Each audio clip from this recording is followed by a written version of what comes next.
same school of thought that is bringing y'all to say that because Palestinians are quote unquote anti-black, we shouldn't care about their lives. It's the same mindset and it's sick. Culture influences politics. It is not a mistake that they are literally putting into the cultural understanding that Palestinians do not deserve solidarity because they know that our solidarity as Black and Palestinian people is powerful and it is threatening to U.S. hegemony, period. If we live in a world where it is okay to literally exterminate a marginalized group of people, then not a single marginalized person on this earth stands a chance against the empire, period. Your rights cannot be built on the backs of the suffering of other people. Because at the end of the day, as long as those people are dehumanized, so are we. As long as those people are not free, we are not living in a liberated society, period. This is the last little thing I'm gonna say. But y'all are more mad at people that are advocating against genocide than y'all are about the actual institutions and systems of fascism that this country is built upon. Hillary Clinton did not lose the 2016 election because of people voting for third parties. She lost because of the Electoral College. Homelessness did not get criminalized out of thin air. That was because of the Supreme Court. Women's rights, Supreme Court. Everything else that we've seen during this Democratic administration has been because of the fascist institutions that this country is built upon. And the Democratic administration did nothing to mitigate any of those harms, period. Because they're building 60 cop cities across the country. And those cop cities will also cross-train with the Israeli occupation forces. Those are your tax dollars. That's going to be going to that. The same system that killed Sonia Massey is the same exact system of oppression that is killing Palestinians right now. That's how linked our struggles are. That's how interconnected our struggles are. So as long as y'all continue to do the work of the CIA, as long as y'all continue to put nationalism above solidarity, above humanity, we are going to continue to be oppressed, period.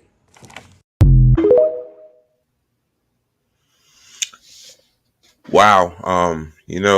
That video of Afeni. Oh yeah, before I get to it, I'm not gonna be long. Shout out to Afeni, man. That video blew up on TikTok. It got hundreds of thousands of views. It probably got millions of views now. Yeah, that's her ad right there. X Facts and Fire. I'm also gonna put it on top of the video here as well, and also follow her on Twitter. Same username, Facts and Fire. She's wow.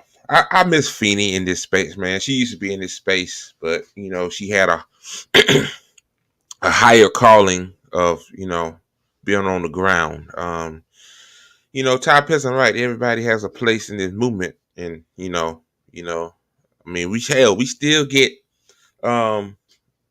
independent media version of Feeney. I remember hearing about that Black people and Palestinians and stuff like that. I remember I heard about that from JB. JB talked about it. This was like when October 7th started.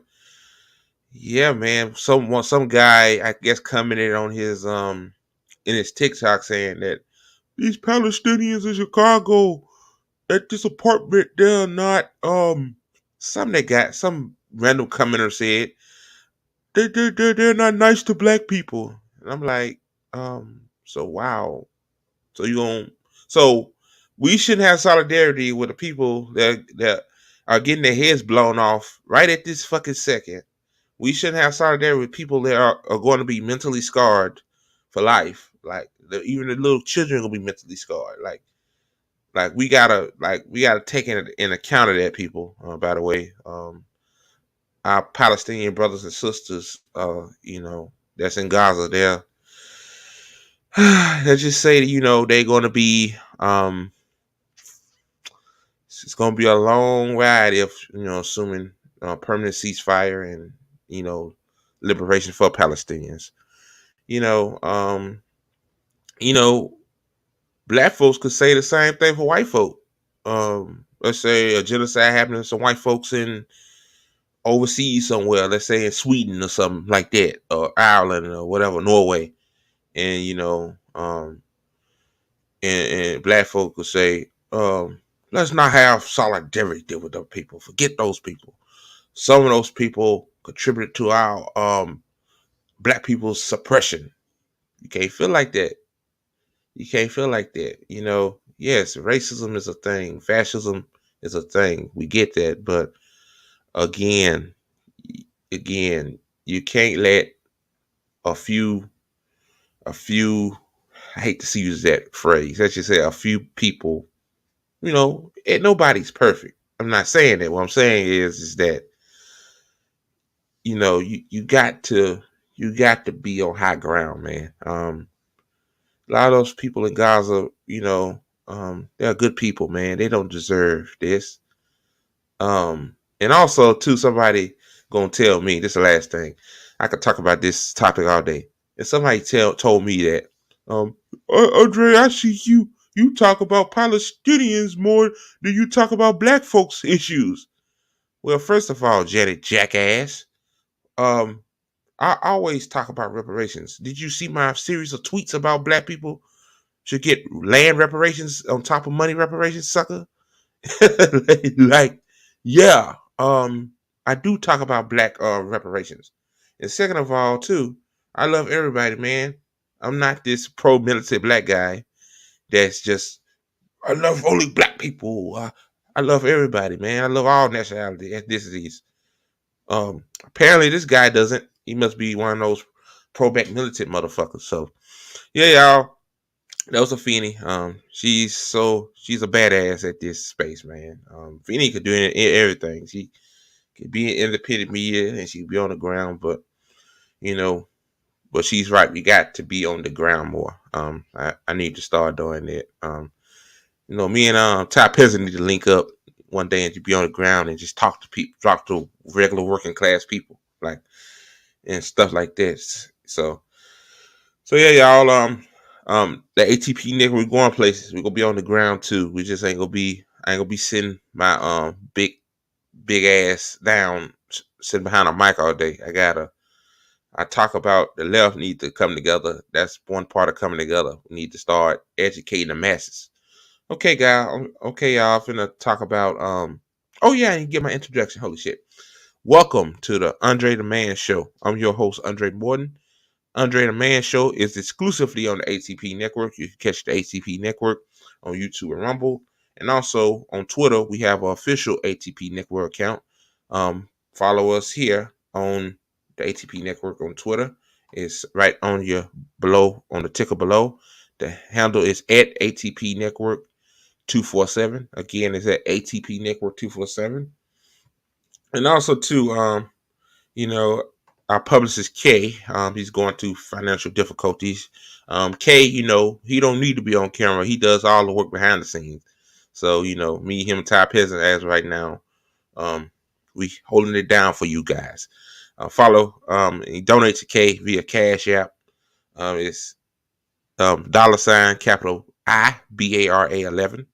And also too, I always put it in the description below this video on YouTube and Rumble. Donate to Trina. I'm going to put the mutual aid request video on both accounts so that people could see them and hopefully they could donate. We want this to reach out as many people as possible. So far, we raised $105 out of 200 in less than 2 days. That's phenomenal. It show you that people actually care.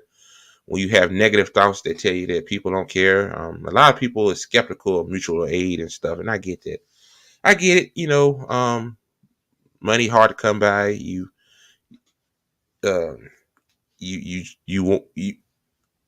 mind in a good way tells you need to vet everybody, everything. But sometimes, man, I think that's part of the system. They want you to think that people that beg for money or homeless people that holds a sign up asking for money, those are lazy people. A lot of these people are fucking working class people. Like, they have a job. That's the crazy thing about it. They have a job. Society tells us, get a job or go to college, get a better education. But in reality, that don't work no more because um, the corporations withheld our profits from us as the laborers. We do the labor. We getting exploited every day. So yeah, Trina, she's a working class mom. She has kids, and she also trying to escape a domestic abuse situation as well. So Yeah, y'all just $5, $10, or if you see my tweet on Twitter, retweet it. Or you can you can quote tweet it. Just put hashtag mutual aid boost on it if you already retweet it. I'm gonna try to make one couple of posts a day on Twitter. Um, so yeah, I've just been so busy trying to promote this network and this network off the ground. So far, so good. And shout out to JB again for allowing me and Ty Peasant to come on this show. We just such a small account, and I know JB seen our antics on Twitter as well, like troll talk. Like, oh god, we was young kids then. We're grown adults now. So yeah, those jackholes don't deserve a space. Like, what the hell we was thinking? But we grew up. So, and also too, my best friend, y'all, she her school, her child's school want her to I guess the parents rotate, send snacks to the school for her class, for her kids' classroom. $5, $10, anything helps, y'all. She's a working class. She can't really afford that shit. So donate to her via Cash App. At no, I mean not yet. I keep saying at. This ain't fucking Twitter. It's Cash App. $, Liz4285, capital L, I think too. Yeah, just $5, $10. Help her out with that. So, okay, guys. What I'm going to talk about here is ILHAN Omar. Now, ILHAN Omar, I think everybody that subscribe to us on YouTube and Rumble and Twitter knows who ILHAN Omar is. For some of you who don't know, she's a member of the House for Minnesota 5th Congressional District. She won in 2020. This is her second term. She's running for a third term. She had a primary Tuesday, and a lot of people on Twitter and around the media circle speculate that she's going to lose a seat because ILHAN Omar is pro-Palestine, which is one good thing about most of the squad members. At least they're pro-Palestine to a certain extent. But I'm just curious. Like, to be honest with you, I thought she was gonna lose her House seat because AIPAC got Cori Bush and Jamal Bowman the fuck up out of there, quick and fast in a hurry. So I'm about to say, hell, apparently AIPAC, because the election it was significant, but she still won by a heavy margin. So I'm gonna share my screen. Okay, guys, I shared my screen. Make this a little bit bigger too. It's big enough, but let's see. There you go. District 5, 5th Congressional District in Minnesota. You can see right there, right here from the highlighted, ILHAN Omar. She won by 50% on the vote, and her challengers, she had 4 challengers, which is interesting. If you look at the other districts, it's only 2 fucking challengers, which is interesting. But yeah, who knows? AIPAC influence. D. Samuels, I don't know his whole name. I should have looked up his name before I got on here. Jesus Christ. He only got 42.9% of the vote, which was pretty close. I mean, not close, but a 16,000 margin and a winnable seat. Close. And then the other 2 got 0.5% and 0.4%. So yeah, y'all. ILHAN Omar got out. She got out scot-free for now. Who knows what the future will bring? Hopefully, it'll be a permanent ceasefire by time 2026. But you never know. With these motherfuckers, you never know. Now, I got another article to read here. It's kind of interesting. Okay, guys, I got an article from MSN. Well, not MSN. For USA Today. This is what Microsoft Start thing or something. It was just interesting. I made it bigger for y'all to see it. I know most of y'all be on your cell phone, so it'd be hard to see these articles and stuff. Let me see what it says here. It says ILHAN Omar won her primary after fellow squad member Cori Bush, Jamal Bowman lost. Here's why. Yeah, that's kind of interesting because I was saying to myself, like, hey, I'm for sure ILHAN Omar was next. But apparently, she survived. Representative ILHAN Omar beat back a primary challenger Tuesday in a closely watched race after 2 of her progressive colleagues lost their own primary bids this year in the race of massive spending from pro-Israel groups. The Minnesota lawmaker victory came after Representative Jamal Bowman and Cori Bush, all members of the informal group of the House lawmakers known as the Squad, were booted by some moderate Democrats, aka AIPAC.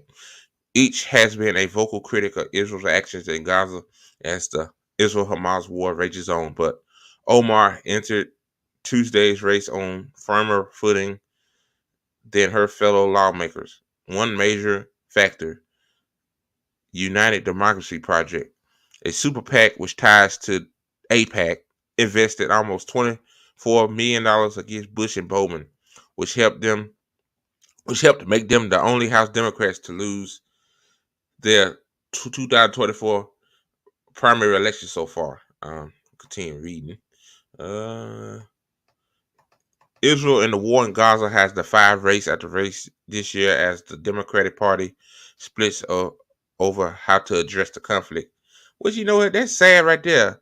That should show you that because my mama thinks Democrats are the lesser of the two evils. Half of the Democrats accept Palestinian women and children to get fucking their heads blown off. So yeah, I love my mom, but she's complicit in this too. I'm sorry. The war has created a rift on the left as Congress progressive members push the Biden administration and other Democratic leaders to come out more forcefully against the bombing campaign in the Gaza Strip. Omar has long voiced concerns over Israel's policy and was one of the first lawmakers to publicly call for a ceasefire. She also faced significant backlash in April after she suggested while visiting protesters on Columbia University campus that some Jewish students support genocide.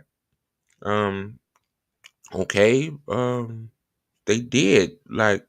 It was most anti-genocide protesters and pro-genocide protesters. Right? Okay. I like backlash. Yeah, that's backlash. United Democracy Project didn't invest in Omar's race, a shift from her 2022 primary bid. Right here, this right here. That's interesting. That's why. Right there, I got it highlighted. I guess what AIPAC is doing is they're being strategic. They're going after the races that are winnable for them, obviously. And I guess if you look, I guess they looked at Omar's race, AOC's race. She has a stronghold. But to be honest with you, ILHAN almost lost in 2022, which is interesting to me. But you'll think AIPAC will put more money in there, but I'm pretty sure they got more house seats now. I guess ILHAN. I guess I wouldn't be surprised if in 2026. I hope all this shit be over by then. But I'm just saying that they'll oust her out of there too. So basically, long story short, because I couldn't ramble on and on. That's one of my flaws of doing this space. They did not invest in her campaign, and they didn't invest in her house seat. AIPAC did. So, let me see. I'm gonna read this and I'm done. Back then, former Minneapolis City Council member Dum Samuels. Oh, that's the guy who ran against ILHAN Omar, whom Omar once faced on Tuesday, lost just by over 2,400 votes. The United Doctorate Project spent $350,000 in the days leading up to the election to boost Samuels. But this year, Omar was on a significantly different ground. Okay, so this is why she won by 16,000 votes. Police reform dominated her last re-election in the wake of the murder of George Floyd in her home state. Omar was one of the most outspoken lawmakers and didn't shy away from calling for police reform. Okay, I'm in there right there, guys. But yeah, obviously ILHAN Omar, she's Somalian, right? And Somalians are black. So Omar's a black woman. And of course, police reform, yes.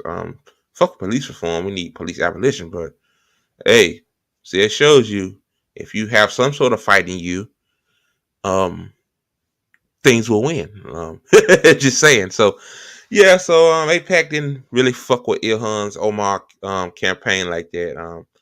Man, I wasn't really paying attention to the polls in her district, but yeah, yeah. So ILHAN survives another 2 years. Oh Lord, that's sad that a foreign agent AIPAC um picks out the candidates and then push them out there like like a leaf spring, just push them out there. Oh man, Sabri Saps is right. We gotta get the money out. I love third party candidates. We got some great ones this year, but um, voting is just an illusion. It is. Ty isn't right. Voting is just an illusion because as long as money is in our politics, um, ain't no change in Washington. It's just not. Okay, guys, I debated talking about this, but yeah, I might as well.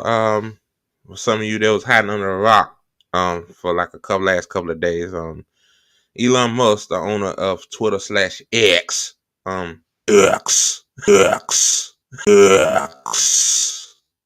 Oh God, that right there could be its own news story, like its own episode of its own. Like, why?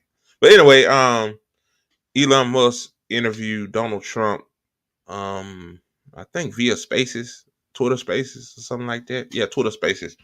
Um, just talking about Kamala and the election and all that stuff. This is just 2 minutes. That's all we need. I want to try to keep this show. I want to try to keep it within 30 minutes. It helps with editing time, and also too, these shows need to be fucking live, but because live streams get pushed out more than uploaded stream. Let me show. So I'm going to play this video and pause it again. If you want to watch the whole thing yourself, it's on YouTube. It's on Rumble. It's on Rockfin, I bet. Um, so yeah, here's the video. Had a massive distributed denial of service attack against our servers. We think we've overcome most of that, and so it's now time to proceed. But as this massive attack illustrates, there's a lot of opposition to people just hearing what President Trump has to say. Part of the reason why I was excited to endorse you as the President of the United States for having another term here is that was just incredibly inspiring. But I mean, what was it like for you? Not pleasant. I have to be honest. Pleasant. I said there was blood. I had Being more shot is blood. not I didn't much know I fun. had. I didn't know I had that much blood. The sort of slide that got you to turn that. Oh my God! What the fuck? I didn't know it was pleasant. Not pleasant. It has so much blood. So much blood. It's so much blood, dude. There's pictures of your ear. Your ear looks like it's barely been touched. It has a little nick, but it wasn't that much blood. A little blood on your cheek. Damn, you think his motherfucker got his ear blown off or something. And something is wrong with Trump because he do sound kind of weird. Sound like that literally sound like an AI Trump, dude. Hell, even AI Trump sound better than that. Sound like a like an amateur version of somebody made AI and they didn't figure out the voice schematics and shit yet. Oh God, gotta let this continue, man. Yeah, this ain't gonna be an episode. Saved your life, really. Was the illegal immigration slide? That slide says You're saved right. your life. No, Basically. the illegal immigration saved my life. You're right. Kamala was the border czar. Now she's denying it, and she's such a liar because she was called the border czar the first day, and it was on the headlines of every newspaper. We cannot have her. She's incompetent. She's as bad as Biden in a different. Yeah. Look, she hasn't done an interview since this whole scam started. I think people are not going to be, and they obviously have not been at all intimidated by Biden, and they certainly will not be intimidated by Kamala. And you have to really think of that in the context of global security. When they see a Kamala or when they see Biden, Sleepy Joe, they can't even believe it. They can't believe this happened. Well, Yeah, Kamala is incompetent. I mean, the border thing, I mean, what? I mean, she's horrible, but Biden didn't like Kamala from the start. That's how I see it, and Biden knew he couldn't do shit about the border. He wasn't gonna do shit on the border. And the craziest thing about Biden is, I know Trump don't know this, but Biden is just as hawkish on the border as you. Like, y'all literally have the same border policies. So Kamala, she was DAA from the start because Kamala is he right. She is incompetent. She's incompetent or word salad bitch. That's what Kamala is. But I continue onward. You're the greatest cutter. I mean, I look at what you do. You walk in and you just say, "You want to quit?" They go on strike. I won't mention the name of the company, but they go on strike, and you say, "That's okay. You're all gone." I want to close up Department of Education. Oh, of course, yeah. Elon being anti-union. Oh yeah, of course, yeah. Yeah. Yeah. Trump is anti-union. So to all the people that think Trump is better than Kamala, I have to hate to tell you that, but Trump is not going to make your life better either. Just saying, like, just saying, he's not going to make your life better either. Kamala and Trump have the same policy agendas, not improving people's lives. Not um, not addressing the border issue. My thing is the border is, I know this might be because I'm a communist / Marxist. Lead them open the motherfucking borders up. Oh yeah, and also to stop sanctioning those countries, those people when a lot of them people wouldn't flee like that. But either that, I believe in open borders. I'm pro open borders. I said it. I'm pro open borders because time not fuck studies, just society shows that we need those people to keep America the towards the end of the American empire, but to keep America running as it is. So yeah, Trump. Oh yeah, yeah. Get those guys out of here. They try to unionize because they want a better life for themselves. Fuck that. I want those people to struggle. You do too, Elon. I do too. I'm Elon Musk. I named Twitter X because X is my brain. Yeah, X is in your brain. X. X marks the spot. X. Yeah. Move education back to the states where Yeah. where Wait, he said move education back to the state. Yeah, so like Louisiana, the state I live in, yeah, so they can put the 10 Commandments in the schools, in public universities. You gotta put them up on the wall. No, separation of church and state. What happened to the laws? Like, that's crazy. Like, these motherfuckers, like, a person go 10 miles over the speed limit, they get a ticket, but these motherfuckers know that there's separation of church and state, which means you can't make a religion. Like, you can't force religion. The craziest thing is that it's not new. That was written by Thomas Jefferson. So I don't know. Oh, Trumpy. where states like Iowa, where states like Idaho, not every state will do great because states that basically aren't doing good now. You look at Gavin Newsom, the governor of California. He said Gavin Newsom. Gavin Newsom of that woke liberal state. Woke. He woke. They woke. Oh Lord have mercy. That's Trump for you. He's terrible. He does a terrible job. So he's not going to do great with education. But of the Yeah. 50, I would bet that 35 would do great. 35 states that vote for you, Trump. Yeah. She is terrible. She's terrible. But she's getting a free ride. I saw a picture of her on Time Magazine today. She looks like the most beautiful actress ever to live. It was a drawing. And actually, she looked very much like our great First Lady, Melania. She looks. What the hell he talking about? What? Like Willow be saying, what? What are you talking about, Dunny boy? Damn. Okay. I don't know what the hell you talking about here, guys. She didn't look. Yeah. She didn't look like Camilla. That's right. But of course, she's a beautiful woman. So we'll leave it at that. Wait, you talking about Camilla? What? I don't know. I don't know about that. Weird as hell. That's what. Okay. Yeah, I just gonna end it right there. Typical Trump. Typical Trump, guys. That's all I have for today. Again, y'all, shameless plugs. I got a podcast. I know it's shit, but I got it. It is what it is. I'm a hypocrite. Subscribe to my podcast. Real Recognize Real, available on all platforms. Donate to our publicist K, $ capital IBAR11. Follow the ATP Network on Twitter. I know I ain't post shit on there yet. I will. People are just so slow to follow it, but I'm finna promote the hell out of it. So eventually will. At ATP Network 247 on Twitter. And also our comrade Trina. She's escaping a domestic abuse situation and she has kids. So we're raising $2,000 for her.